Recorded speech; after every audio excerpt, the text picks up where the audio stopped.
अगर लोग आपसे दूरी इख्तियार कर रहे हैं तो उन्हें करने दीजिए। आपकी किस्मत, वक्त और ज़िंदगी की डोर किसी के छोड़ जाने की मोहताज नहीं है। जितना ज़्यादा सोचोगे उतनी ज़्यादा अज़ियत में रहोगे। या तो अपने आप को मजबूत कर लो या मसरूफ़ कर लो।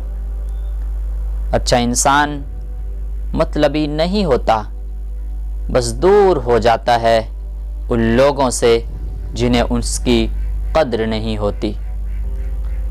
ज़िंदगी में एक उसूल बना लीजिए कि कुछ भी बन जाएं मगर बेफैज़ इंसान न बने, क्योंकि दरख्त जब बेफैज़ हो जाए तो चूल्हे में झोंक दिया जाता है।